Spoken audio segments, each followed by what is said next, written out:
Olá a todos! Eu sou do Centro de Educação em Saúde Ilumina. Nós já gravamos um vídeo falando sobre habilidades socioemocionais para o enfrentamento do distanciamento social em tempos de pandemia do Covid-19.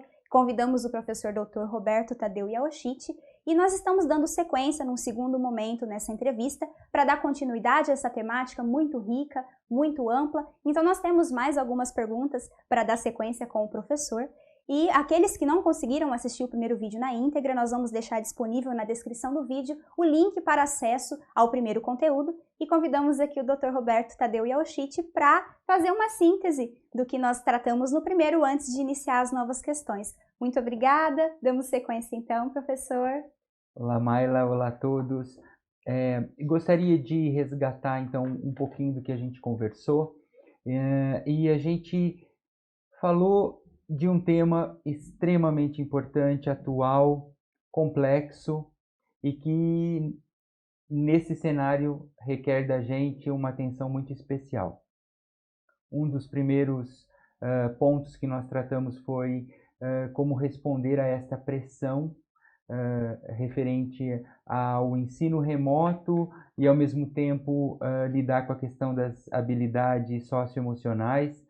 E é importante que a gente não se esqueça de que é importante respeitar esse cenário novo, é importante nós entendermos a necessidade de nós nos esforçarmos para estudar sobre isso, e não é necessariamente sobre o conteúdo do tema, mas também do contexto onde esse tema será inserido.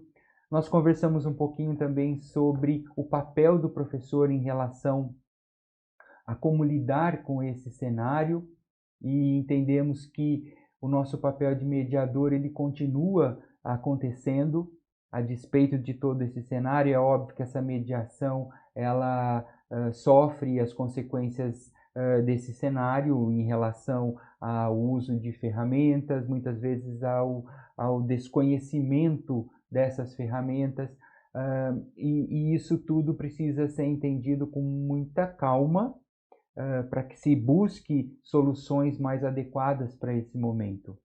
Nós falamos também em relação ao papel dos pais e como nós, como professores, podemos ajudar aos pais em relação a isso.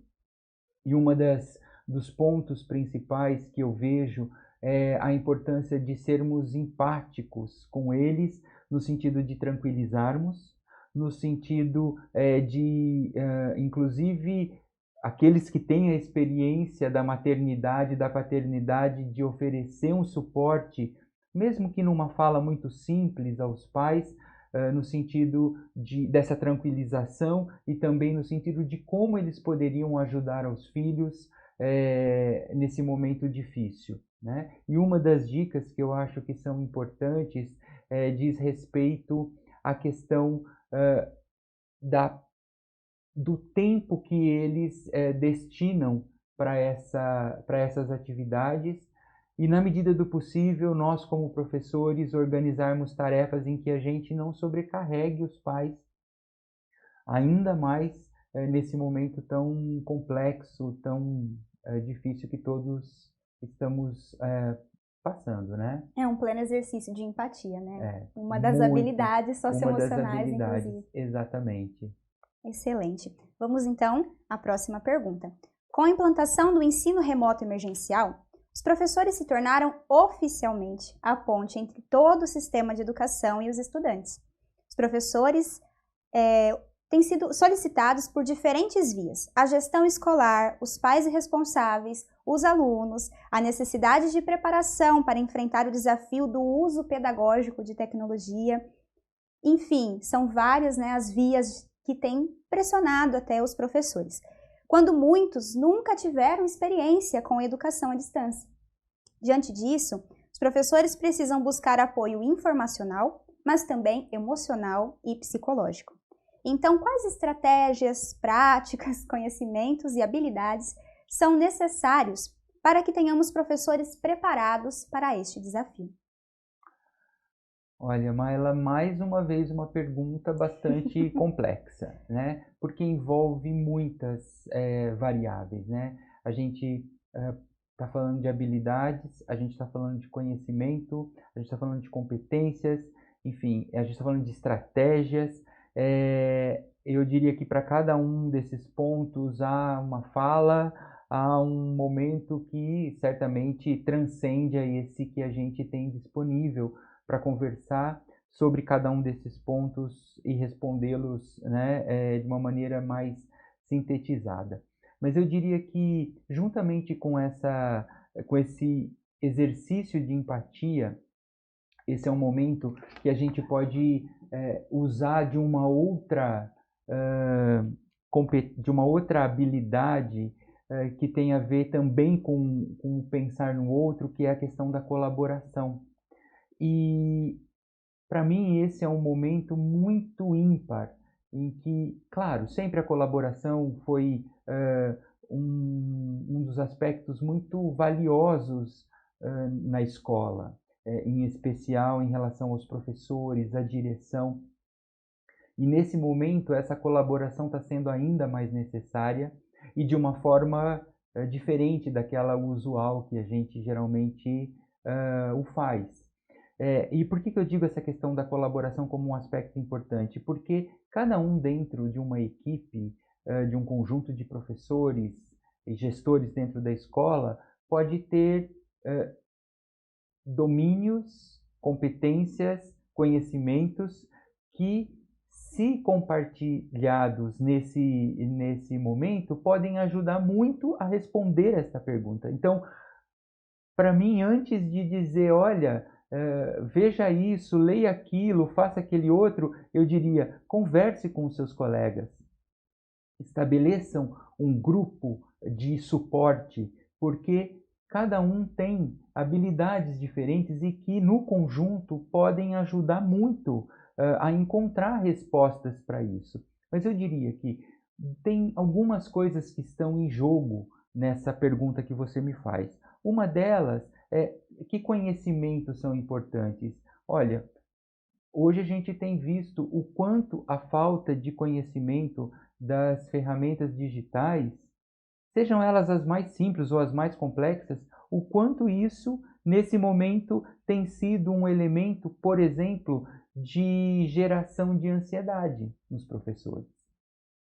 Então, portanto, eu diria que conhecer essas ferramentas ou aquelas que estão sendo disponibilizadas nesse momento é um primeiro passo para que a gente consiga, de alguma forma, ajudar aos alunos, mas sobretudo também a nos ajudar, porque para que eu possa ajudar o outro, é importante que eu consiga fazer isso, né? Que eu tenha também o conhecimento para poder fazer isso. Então, o conhecimento das ferramentas digitais, ainda que sejam nesse momento apenas aquelas que estão sendo disponibilizadas, já é um grande passo. Obviamente que se eu tiver interesse e condição, eu posso me aprimorar nesse conhecimento e buscar outras ferramentas. Um outro elemento que está em jogo nessa situação e que vem junto com a ideia do conhecimento, né, que é a habilidade para poder manipular tudo isso, né? Eu posso conhecer e posso saber o que existe, mas entre eu conhecer o que existe e ter a habilidade para usar essa ferramenta, faz muita diferença. Então, eu diria que conhecer as ferramentas existentes, disponíveis, e também fazer uso dessas ferramentas, ou seja, desenvolver essas habilidades. Um outro conhecimento importante aliado a isso é o conhecimento desse cenário, dessa pandemia. O que é uma pandemia? O que significa isso? Como é que as pessoas estão lidando, estão vivendo nesse momento em suas casas? Quais são as medidas de segurança que são importantes de serem tomadas, né?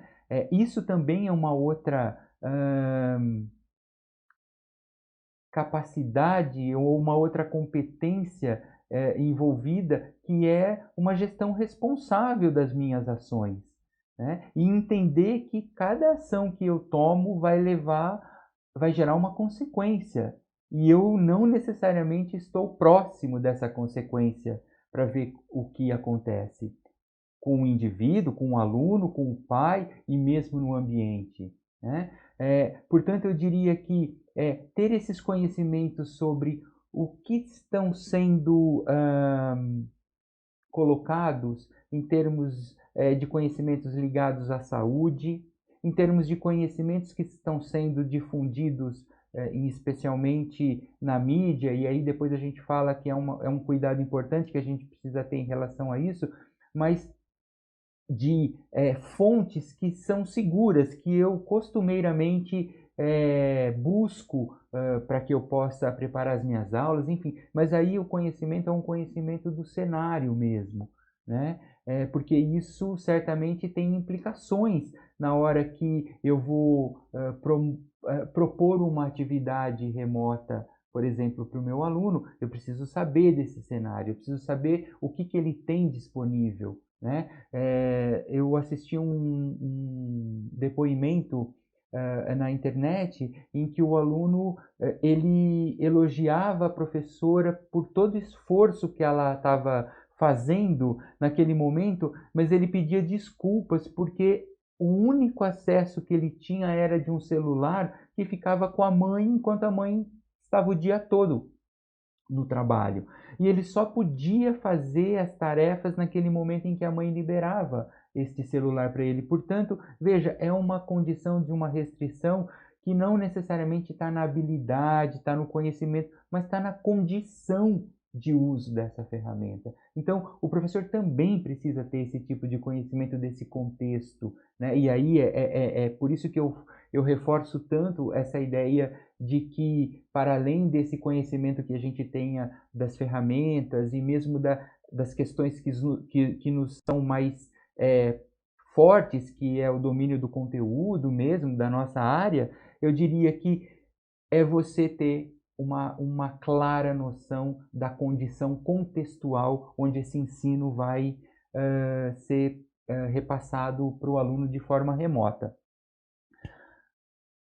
Obviamente que além da questão do domínio e do conhecimento das ferramentas, do contexto, é importante que eu entenda a relevância das questões socioemocionais neste momento, né? E, portanto, quanto mais eu tiver de conhecimento a respeito do significado, quanto mais eu tiver conhecimento de estratégias que já foram utilizadas em outros cenários, ainda que sejam cenários diferentes dos que a gente vive, é plenamente possível a gente pensar em adaptações depois, né? Mas quero dizer que a questão das habilidades socioemocionais, elas não estão sendo apresentadas neste momento por conta da pandemia. Essa é uma discussão que já acontecia, né? O grande problema é que ela não estava no radar tão próximo da gente quanto ela vem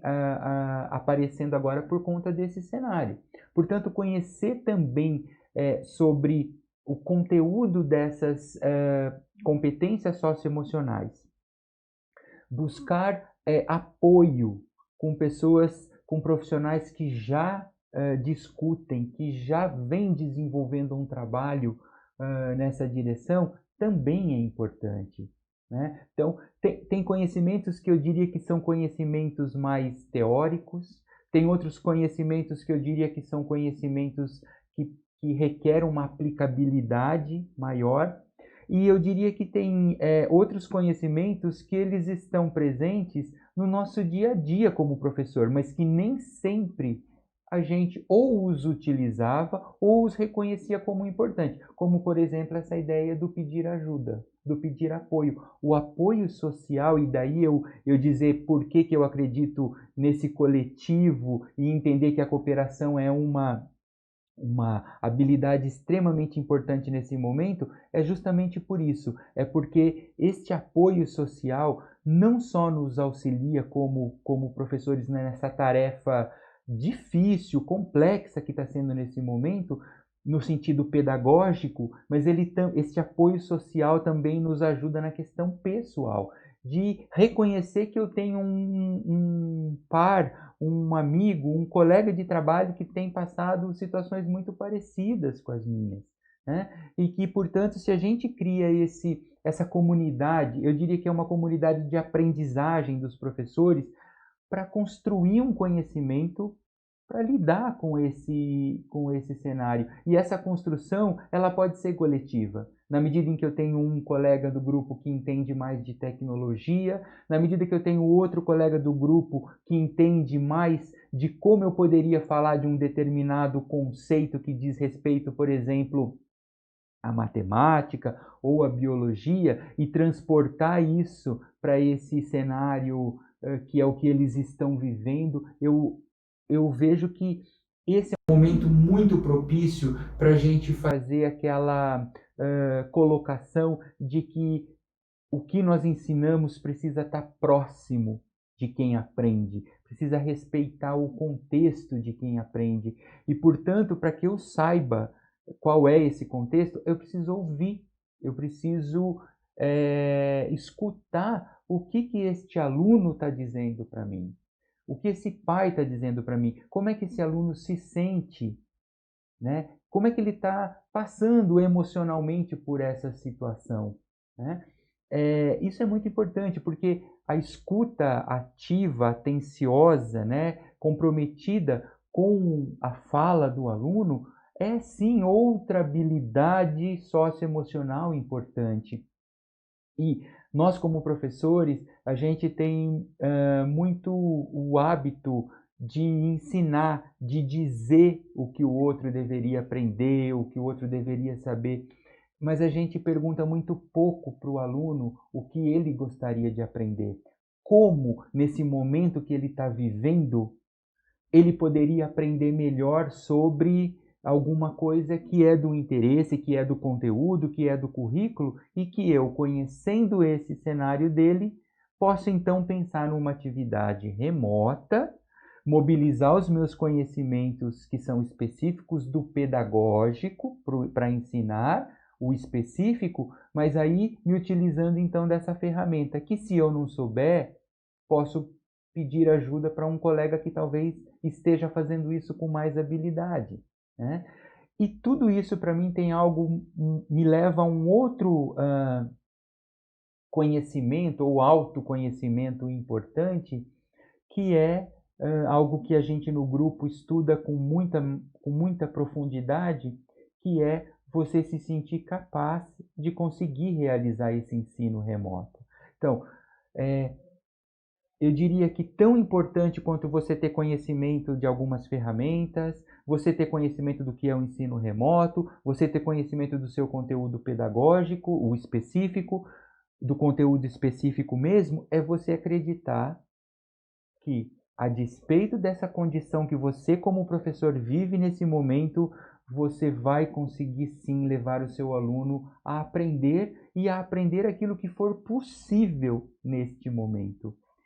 E eu estou fazendo essa fala justamente porque nesse momento é um momento que muitas informações rodam, né? Em diferentes canais, e aí a gente tem informações muito pessimistas, informações muito alarmistas. Eu já soube de professores que ficaram preocupados porque talvez pudessem perder o seu emprego. E eu diria, o que a gente tem nesse momento é o que a gente tem controle do que a gente pode fazer hoje, né? E o que a gente tem controle daquilo que a gente pode fazer, né? Existem coisas que estão fora do nosso controle. Trazer isso para dentro desse cenário é aumentar ainda mais a ansiedade, é aumentar ainda mais a desmotivação, e é algo que não combina com aprendizagem, é algo que não combina com esta competência socioemocional.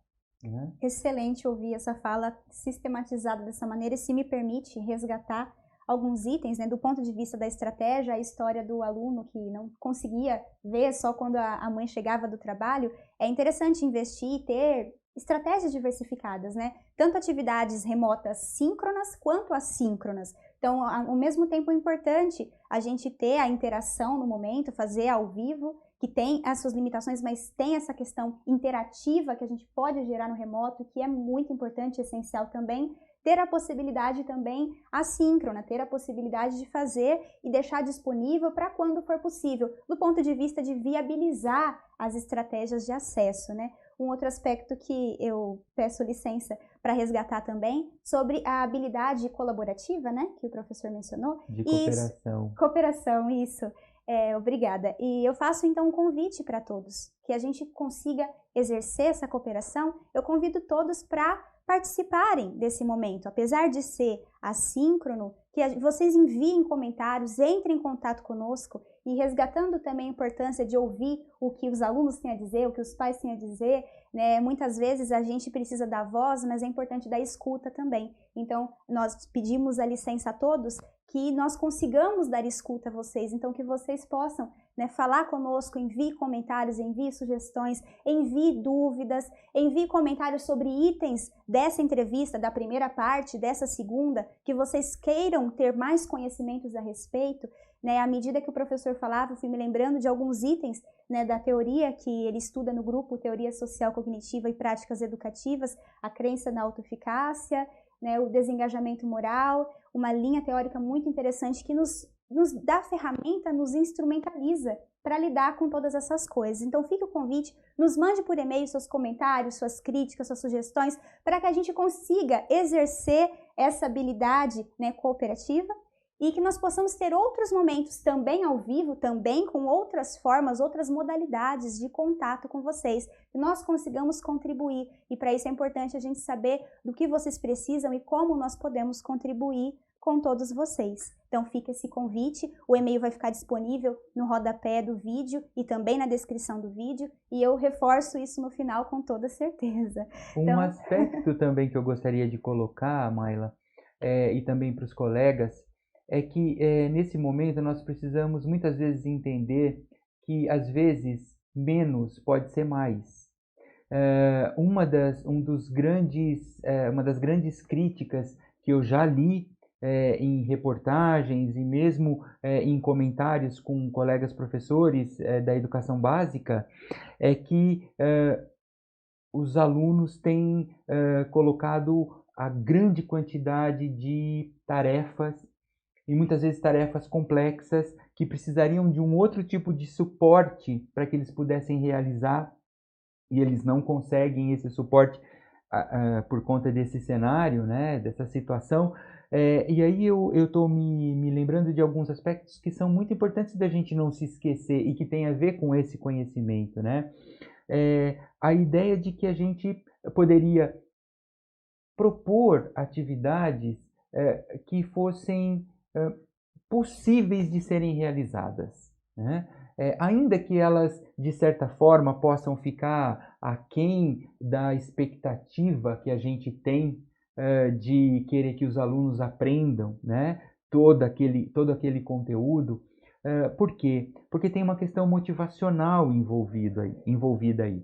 Por exemplo, se eu estou diante de uma tarefa, sozinho na minha casa, para tentar resolver, e naquele momento eu não dou conta de fazer isso, e mesmo mobilizando alguma coisa que seja possível ali, eu não consigo fazer, a minha tendência é desistir dessa tarefa, né? Por quê? Porque eu já vi que eu não vou conseguir, né? Então, se eu não vou conseguir fazer essa tarefa e a próxima que vem é mais difícil do que essa anterior, é muito provável que eu naquele momento paralise e diga, olha, não vou mais fazer. Desafio, né? habilidade. Né? Exatamente. Então, o quanto é importante nós, como professores, conhecermos muito bem o que nós ensinamos e como nós ensinamos, porque essa relação de desafio-habilidade ela é muito importante. Então, se eu conheço bem o meu aluno, eu sei como ele responde, ou como ele respondia até essa parada geral que aconteceu, eu posso pensar numa atividade que respeite um pouco mais. É claro, a gente está diante de uma sala que é muito heterogênea, os alunos têm níveis de habilidades muito diferentes. Bom, talvez para lidar um pouco com isso, eu como professor posso propor 3 tarefas diferentes sobre o mesmo conteúdo, com o mesmo teor, e peço para que o aluno escolha aquela tarefa que ele quer fazer. Né? Novamente, isso dá mais trabalho para o professor? Certamente que sim. Por outro lado, a possibilidade de retorno deste aluno pode ser maior. E este retorno do aluno, ainda que venha com erros e com dificuldades, é sim um elemento que me ajuda a dizer, puxa, que bom, eles tentaram, eles me enviaram, então significa que eu posso continuar então mandando tarefas para eles. Isso gera uma questão motivacional e de uma relação bastante cíclica grande, porque eu me motivo com o esforço que eles estão tendo em tentar realizar aquilo que eu estou pedindo. Eles se motivam em ver que eu estou pensando neles no momento de propor uma atividade. Eu sei que isso pode parecer muito simples, né? Na verdade não é, mas é só para mostrar um pouco o papel do quanto esse fator motivacional, nesse momento, pode ser um elemento bastante importante, né? E eu diria até que discriminativo no sentido de possibilitar que o outro se engaje mais, porque ele, mesmo à distância, percebe que eu pensei nele ao propor a tarefa, ele me respondeu e eu consegui dar um feedback para ele, ainda que seja um feedback muito simples, ainda que seja ok. O que eu estou querendo dizer é que ter este conhecimento sobre como pensar uma atividade, e aí não tem a ver com ferramenta, e aí não tem a ver com o ensino remoto. Aí tem a ver com uma questão que é mesmo própria nossa, de professor, que é como o aluno aprende, né? Nesse momento, qual é a melhor forma, pelo que eu já conheço da realidade dele, que eu posso pensar?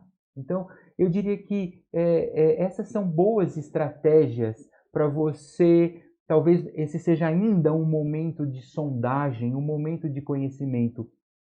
Mas se a gente considerar que ainda por um tempo vai haver, ou poderá haver esse distanciamento, quanto mais eu souber disso antes, mais ali na frente eu terei condição de ajudar esse aluno. E gerando essa reciprocidade, a gente aproxima mesmo a distância, né? Muito importante essa dica. Espero que os professores consigam exercitar isso cada vez mais, a despeito de ser remoto ou não. É uma relação didático-pedagógica, é uma construção de relação interpessoal, né? Muito obrigada. Eu claramente preciso também dizer que esse não é o ensino ideal. Nós não estamos falando de uma condição ideal de ensino. É importante que a gente está tentando encontrar saídas para uma situação que ela é muito pontual no sentido da novidade, no sentido da gravidade, né? Portanto, eu fico muito tranquilo em entender que nós não estamos pensando nisso para sempre, né? Nós precisamos, de alguma forma, também encontrar caminhos que nos façam sentir bem, porque esse bem-estar do professor é fundamental para que ele consiga exercer a sua ação, a sua atividade nesse momento. E esse ponto toca exatamente na nossa próxima questão. Tudo o que discutimos até aqui indica que há um grande impacto desse período no bem-estar dos professores. Quais cuidados e práticas de saúde física e mental? O senhor é formado em educação física, né? Então também tem essa questão aí para contribuir conosco. Então, práticas de saúde física e mental e ferramentas que poderiam contribuir para o processo de desenvolvimento integral do educador e de suas próprias habilidades socioemocionais, não olhando agora para o aluno, mas olhando para os próprios professores. Essa é uma pergunta que me remete a um outro estudo que eu estava acompanhando também com professores de outros países, né, e que estão vivendo essa situação, e eles relatam experiências muito próximas das que a gente tem vivido, né, em relação à saúde física, à saúde mental e a própria saúde relacional, das relações dentro da sua casa, dentro daquele ambiente que ele convive. Uma coisa é fato, né? E nós todos temos aprendido, professores, enfim, outros profissionais que também estão trabalhando de forma remota. A gente precisa entender que para poder ajudar ao outro, nós precisamos nos ajudar. Eu penso que é muito difícil a gente oferecer algo que a gente não tenha, né? Doar o que não se tem, por mais altruísta que isso possa ser, e realmente é, mas na verdade a gente pode ajudar muito pouco quando você não tem aquilo para dar. E o que significa, né? Como é que eu posso tranquilizar um aluno, desenvolver habilidades de cooperação e de empatia à distância, se o meu convívio não representa isso, né? Então, eu diria que pensar na saúde física e mental do professor é algo extremamente importante. E sempre foi. E sempre foi.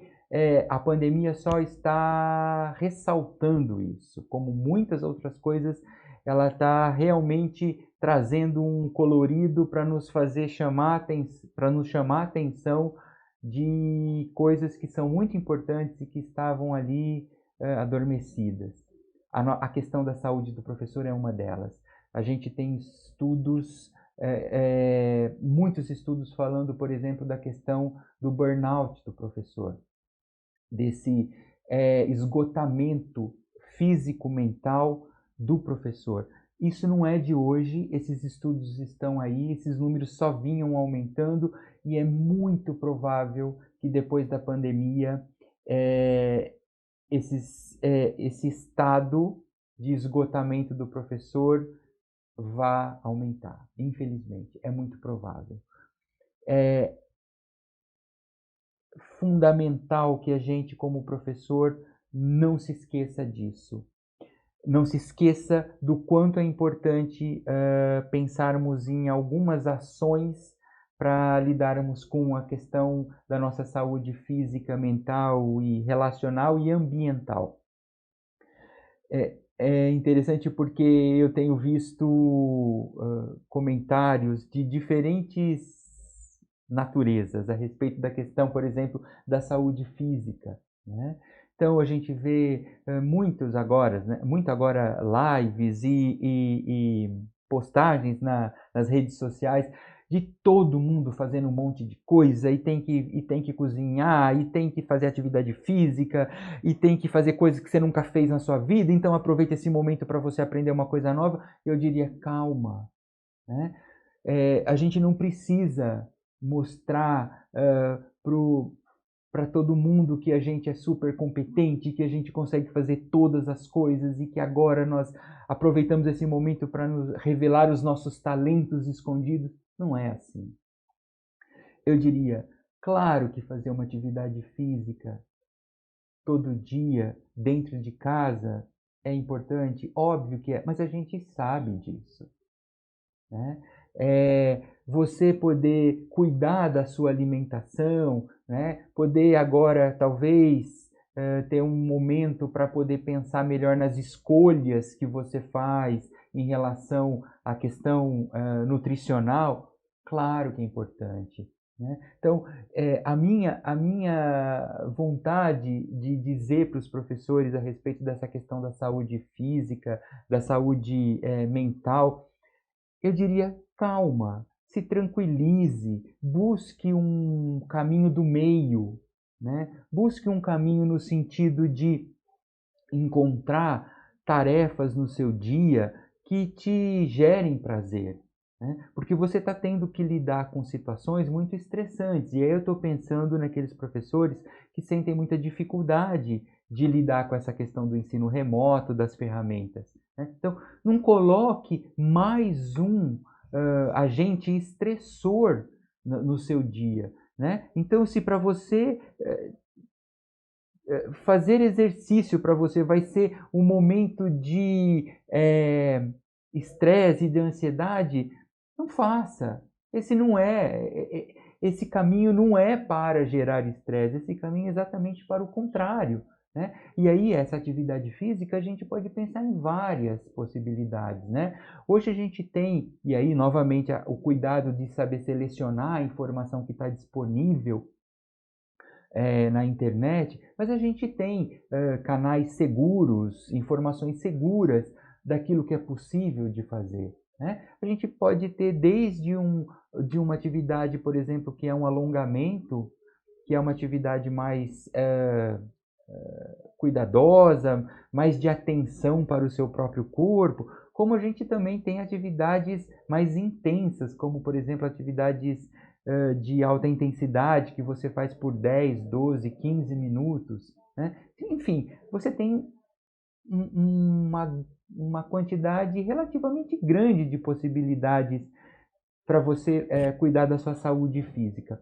Mas eu volto a dizer, é importante que esse momento seja reservado exclusivamente para você e que isso seja de fato um momento prazeroso. Então, a atividade física ela precisa vir com essa ideia de um momento em que você tem esse autocuidado com você, que é uma competência extremamente importante socioemocional. O cuidado físico, mas também esse cuidado emocional, esse cuidado mental. Eu diria que naquela ideia do colaborativo, os professores de educação física da escola poderiam ser pessoas que poderiam ajudar os colegas em dicas, em orientações, em recomendações, em sugestão de atividades que eles poderiam procurar saber mais para que possam realizá-las com devido cuidado. No que diz respeito à questão da saúde mental, eu diria extremamente importante que você cuide para não gerar mais situações estressoras no seu dia, né? E aí vale novamente esse reconhecimento como uma competência socioemocional, esse reconhecimento e essa gestão das emoções. Então, você entender como você está se sentindo, né? Nesse momento, mas se você quiser ser mais específico, como é que você está se sentindo hoje, nesse dia? Como é que você acordou? Que emoções você está sentindo? E saber nomear estas emoções, né? Então, o que é tristeza, o que é ansiedade, o que é felicidade, o que é prazer. É muito importante que você saiba reconhecer estas emoções, né? Para que você possa também saber gerenciá-las, porque esta é uma competência muito importante de você gerenciar emoções. Hoje, com esse cenário, uma das competências mais exigidas é este gerenciamento de emoções, porque por exemplo, a todo momento, se nós estivermos ligados nas redes sociais ou na TV por um tempo no dia, a gente vai ver e vai ouvir notícias e informações das mais diversas, desde daquelas que nos fazem rir, porque são memes ou são situações engraçadas, até aquelas que nos deixam com raiva, que nos deixam estressados, né, com uma certa depressão ali naquele momentânea, uma tristeza, eu diria. Mas veja, somos nós que fazemos essa escolha do que a gente quer ver, do que a gente quer ouvir, e portanto eu diria, neste momento, evite situações que você já reconheça que para você são estressoras, né? Pode parecer óbvia essa dica, mas quando a gente percebe que nós passamos 2 horas, 3 horas, 4 horas durante o dia na tela, seja ela do computador, da TV ou do celular, estas emoções o tempo todo elas estão praticamente numa montanha-russa.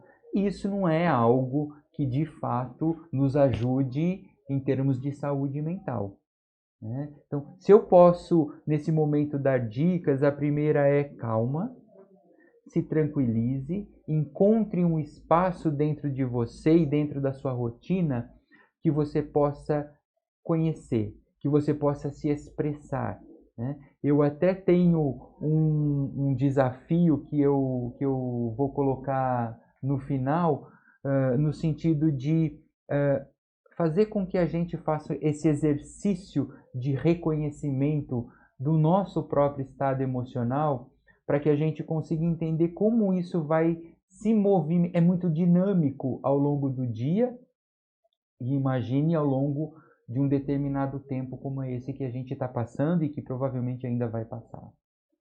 Excelente essas dicas, e eu queria fazer mais um convite também para os professores sobre conteúdos de saúde física, de exercícios físicos e de saúde emocional nas redes sociais da Fundação Ilumina. Nós temos conteúdos publicados, disponibilizados com a participação dos nossos profissionais especializados. Então tem conteúdos com dicas de exercícios físicos que nossas fisioterapeutas nos enviaram, conteúdos de saúde emocional que teve a contribuição da nossa psicóloga aqui da Fundação Ilumina, fisioterapeutas oncológicas, psicóloga oncológica, mas há exercícios e dicas para toda a população. E inclusive da educação também selecionamos conteúdos que são sobre saúde emocional. Educação e saúde é o departamento, né, que represento nesse vídeo. Então visita as nossas redes sociais, Facebook, Instagram, lá tem muitos conteúdos também que podem contribuir com vocês. Interaja conosco, nos conte também como nós podemos produzir mais conteúdo sobre isso. E aí a próxima pergunta, as pesquisas apontam que mais de 70% dos docentes precisou mudar muito ou totalmente suas rotinas pessoais e profissionais. E para lidar com essas mudanças, os professores estão interessados em receber informação e conhecimento, mas de uma forma pontual. Conteúdos organizados, confiáveis e de qualidade. Há muita informação e conhecimento disponível na internet, né? Mas o volume deles não é compatível com a nova rotina, o que pode gerar mais estresse aos docentes. Isso vai ao encontro exatamente do que o professor estava dizendo, né? Sendo assim, o que você recomenda para os professores em relação à curadoria de conteúdos e um tempo de qualidade dedicado à própria formação, evitando ansiedade, insegurança e estresse? Olha, Maila, eu diria que isso é muito importante, né? Nesse momento em que as informações, para além da pandemia, isso já vem acontecendo, né? O volume de informação é assustador, né?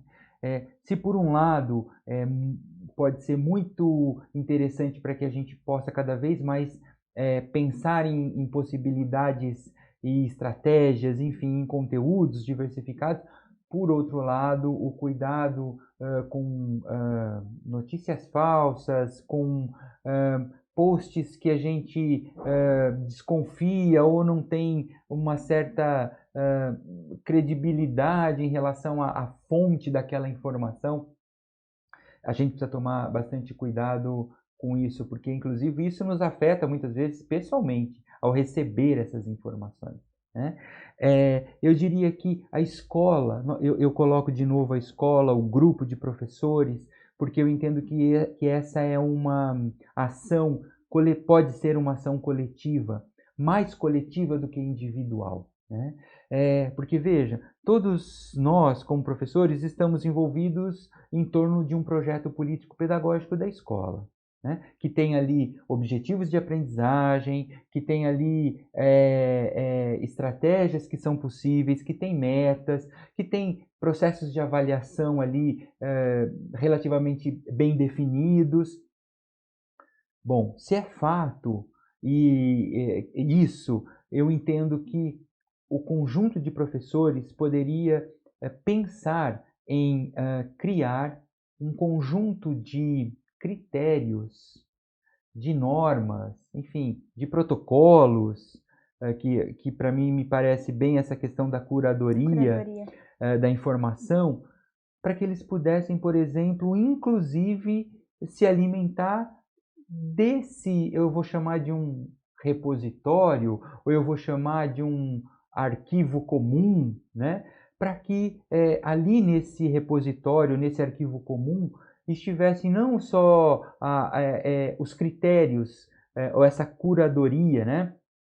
Aquilo que deve ser atentado antes de usar a informação e antes de transmitir, antes de reproduzir essa informação, mas também a possibilidade de ter ali sites, e-books, enfim, um conjunto de materiais pedagógicos que pudessem ser, sim, a fonte de consulta dos professores. né? Então, eu entendo que isso precisa ser coletivo, porque, óbvio, cada um tem experiências e tem conhecimentos diferentes a respeito dessas fontes, e que certamente eu posso sim me utilizar da fonte de que um colega de uma outra área se utiliza, porque tem a ver com algo que eu preciso para poder produzir o meu material, por exemplo, né? Seja uma aula, seja uma atividade, enfim. Então eu entendo que essa curadoria, ela poderia de novo ser construída de forma coletiva, porque é uma forma de você envolver as pessoas. 2, é uma forma de todo mundo se sentir responsável. 3, receber-se a chancela da escola. Isso dá segurança para todo mundo, né? Principalmente para os professores, porque saberão que esse material ele foi construído a partir de algo que foi discutido entre eles, que foi pensado. Claro, existem fontes que nos ajudam a construir esses critérios, mas certamente esse é um cuidado fundamental, principalmente porque tem questões, inclusive, de direitos autorais envolvidos aí. Então, não é simplesmente recortar uma imagem ou buscar qualquer desenho que esteja disponível na internet, mas a gente precisa tomar cuidado, porque a escola ou a diretoria de ensino, ou mesmo o Estado, poderá sofrer sanções com relação a isso, né? Então, eu diria que, como está tudo por fazer diante desse universo desconhecido, quanto mais fizermos de forma coletiva, de forma que o outro se sinta representado pela sua opinião, pela sua voz, nesse conjunto de professores e em conjunto com a gestão da escola, menos problemas eu diria que a gente vai ter em relação a lidar com as consequências de um ensino que não pensou nessas questões.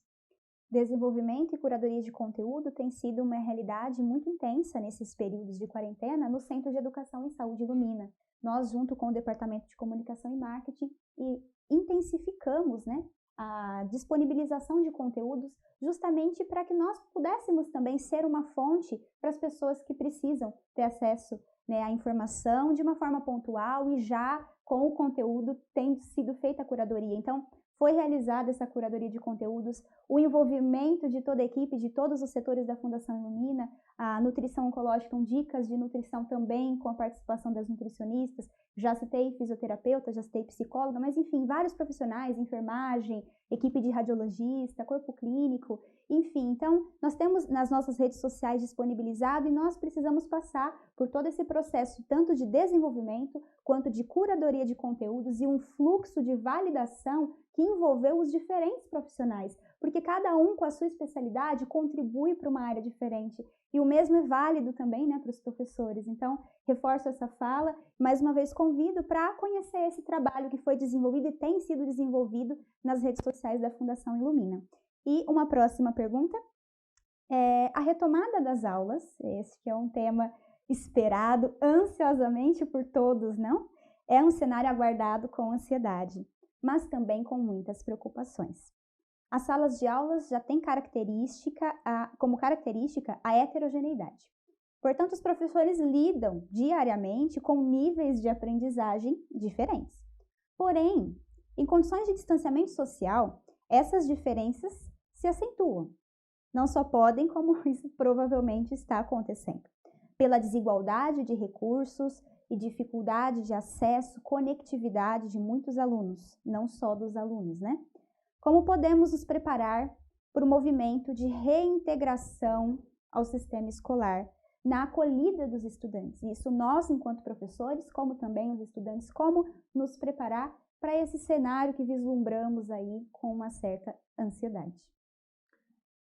Eu diria que esta também é uma das perguntas que o mundo está se fazendo, né? E eu vou traduzir isso para uma questão muito contextual da minha realidade, né? Embora eu não lide com as crianças e adolescentes, e sim com jovens na universidade, mas esta é uma pergunta que todos nós no Departamento de Educação e mesmo a instituição tem discutido como vai ser esse momento pós-pandêmico, como serão as relações, em que medidas a gente precisa pensar, né? Que conhecimentos a gente precisa ter. E eu realmente, eu não tenho essas, e aliás, todos estamos construindo isso. O que nós podemos visualizar nesse momento é tentar aprender um pouco com quem já tem começado a fazer isso. Mas, é claro, a gente tem uma diferença cultural, estrutural muito grande, né? Quer dizer, nós podemos aprender muito, por exemplo, com o que a China tem feito, que já começou esse movimento de retomada.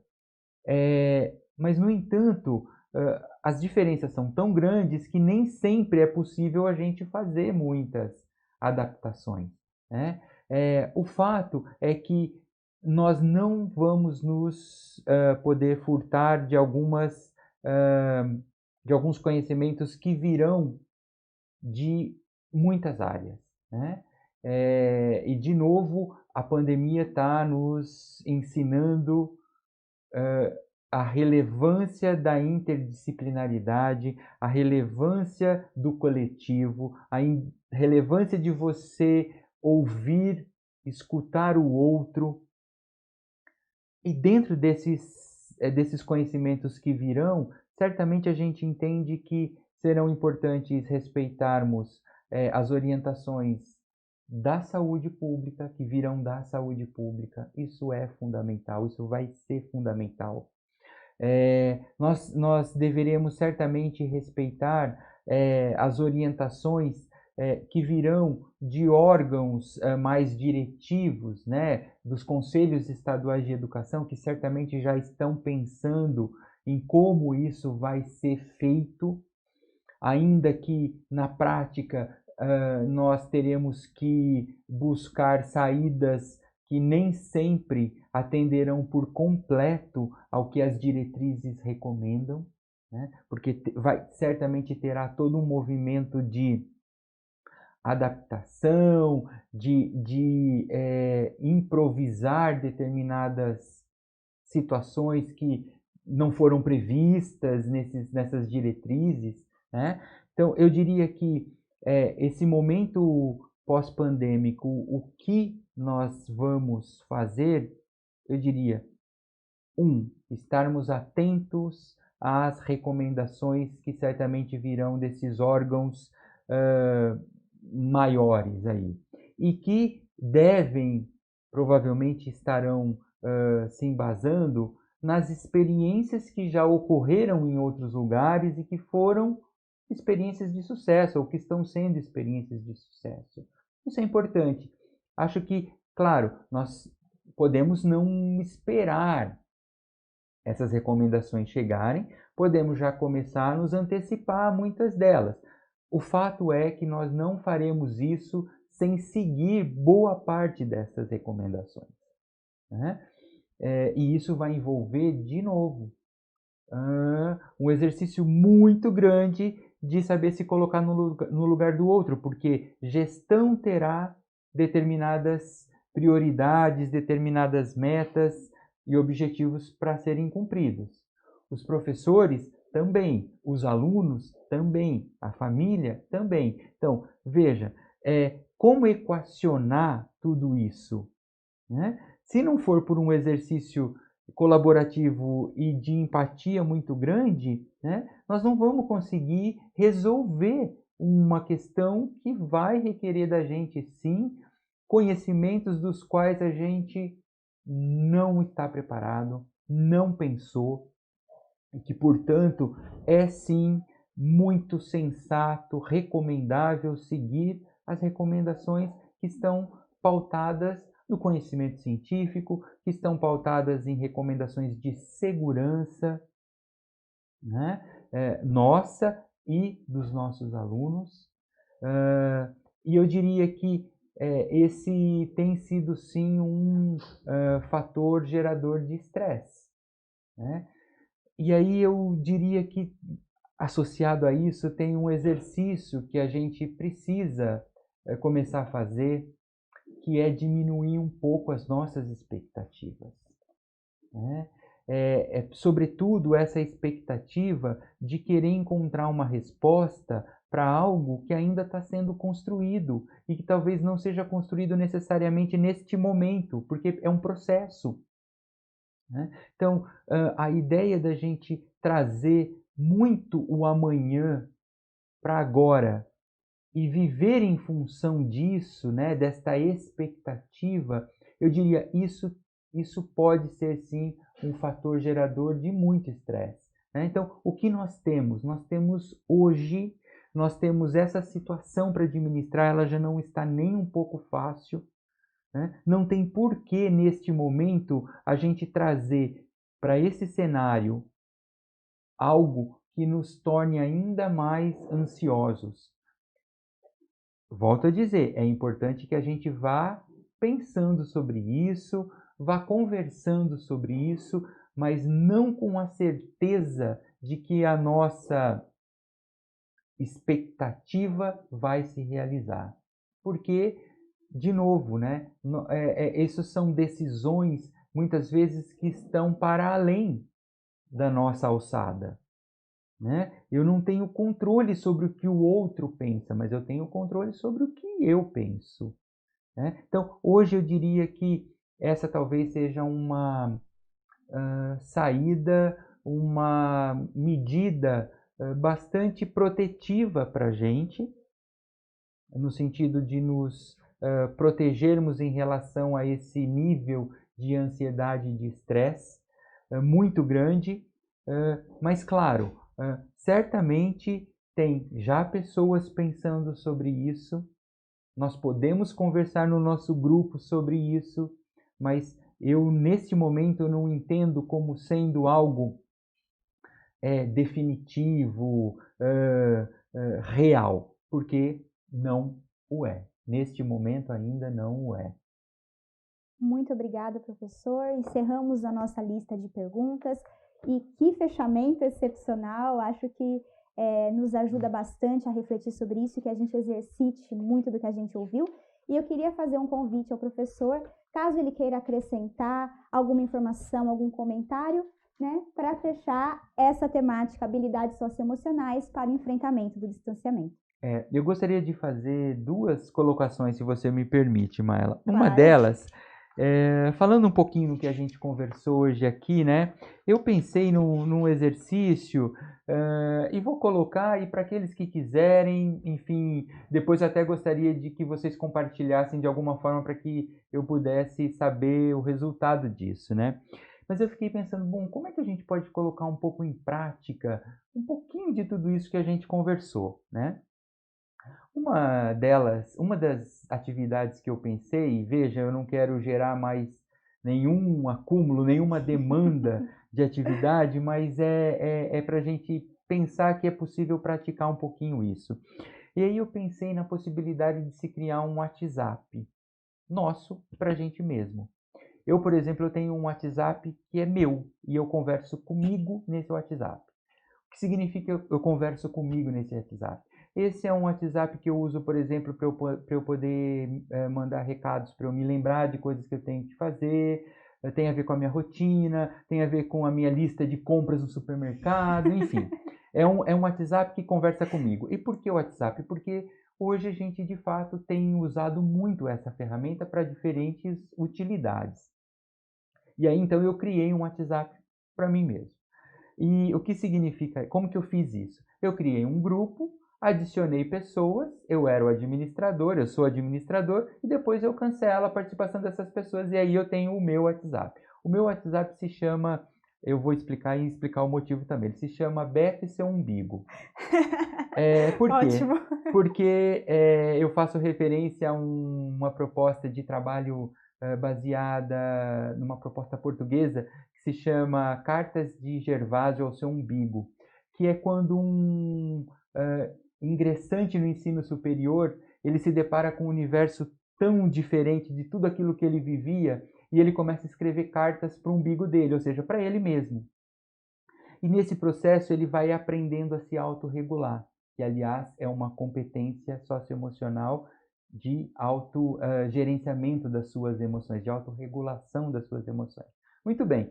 E aí então eu fiz esse WhatsApp para que eu pudesse me conversar comigo mesmo. Então, o que eu estou propondo? Para que vocês, professores, se quiserem fazer parte desse exercício, façam um WhatsApp e aí coloquem o nome que vocês quiserem, pode ser um nome divertido, enfim, mas é o momento em que vocês vão criar um espaço digital para conversar com vocês mesmos.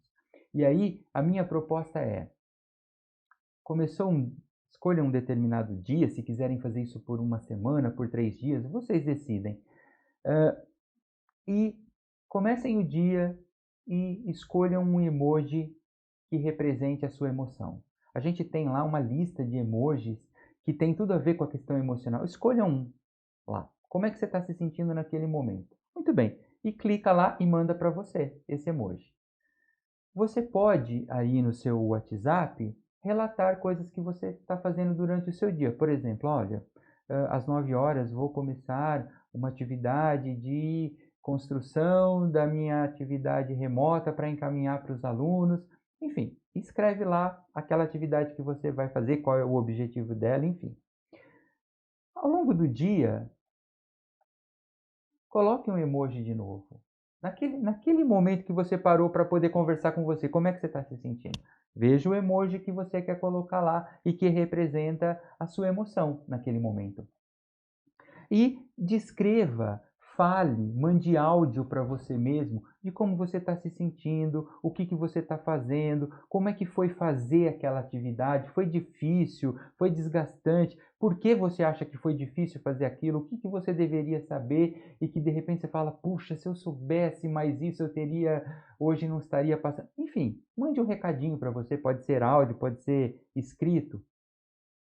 Mais para frente, no final do dia, para de novo e diz, como é que eu estou me sentindo nesse momento que eu estou terminando o meu dia? Coloque o seu emoji lá, mande um áudio para você. Pode ser que você naquele momento queira agradecer o dia que você teve. Pode ser que naquele momento você queira fazer um desabafo de uma situação que você viveu e que aquilo te gerou um desconforto. Mas fale com você, use este canal para você falar com você, né? Façam esse exercício, porque certamente nesse exercício vocês terão a possibilidade de alguma forma, entender um pouquinho do quão importante de quão importantes são essas habilidades socioemocionais, essas competências de você reconhecer as emoções, gerenciar essas emoções.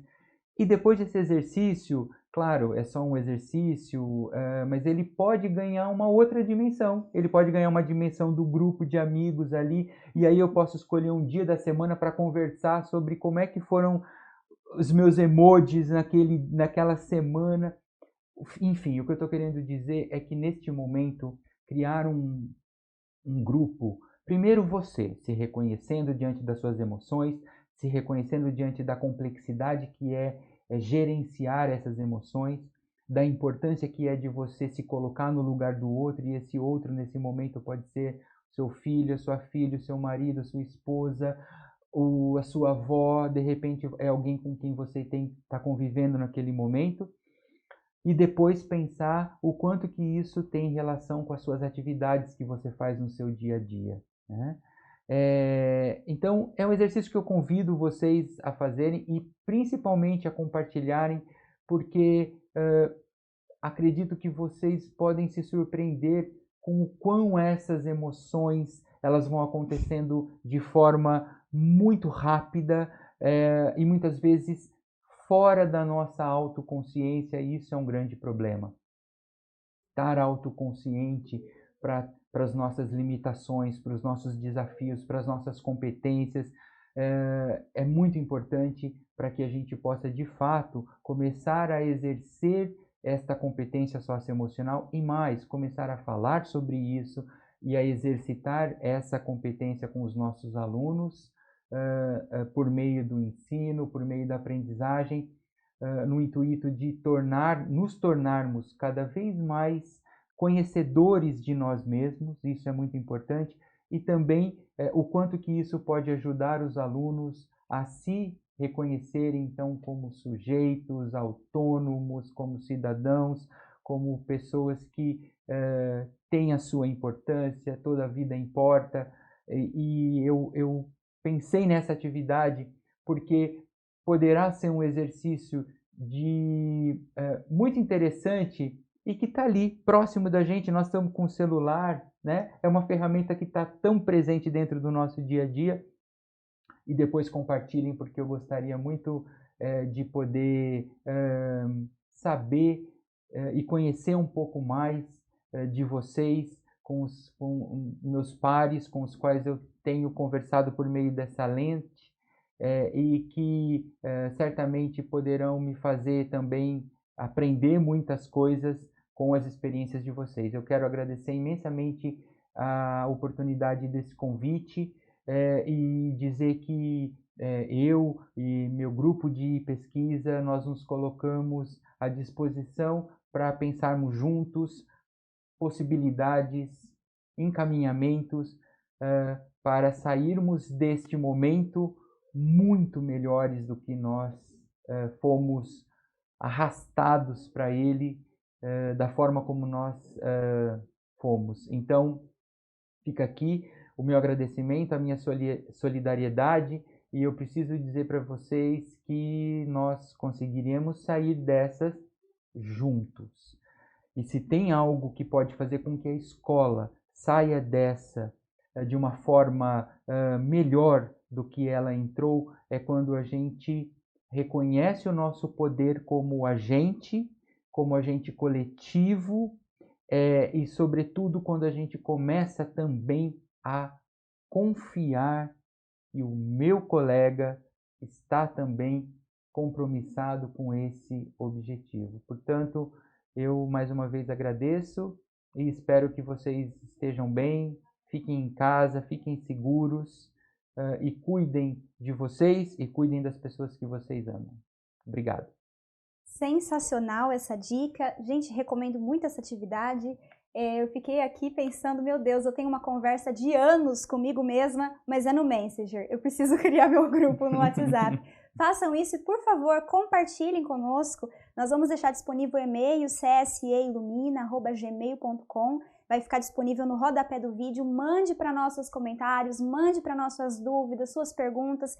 Venha participar junto conosco para que a gente consiga, que nós consigamos nos conectar mesmo com essa lente entre nós, e que nós possamos ter outras oportunidades de diálogo, que a gente consiga interagir, que a gente consiga ter outros momentos juntos. Agradeço imensamente, professor, em nome do Centro de Educação e Saúde Ilumina, agradeço pelo aceite ao convite, por essa entrevista rica e por esses conselhos, dicas e linhas teóricas e conhecimento riquíssimos que compartilhamos com todos os professores que nos assistirão nesse vídeo. Muitíssimo obrigada mesmo. E também quero deixar um agradecimento especial à Rádio FAD, a Associação Eu Tô na Fé, que disponibilizou para fazer a gravação para nós, ficou à disposição nossa para fazer essa gravação dos 2 vídeos, tanto da parte 1 quanto da parte 2, e também a edição dos vídeos. O nosso muito obrigada do Centro de Educação e Saúde Ilumina. Muito obrigada, então entre em contato conosco, vai ficar disponível também o endereço do site do grupo de pesquisa do professor Teoria Social Cognitiva e Práticas Educativas. Muito obrigada a todos.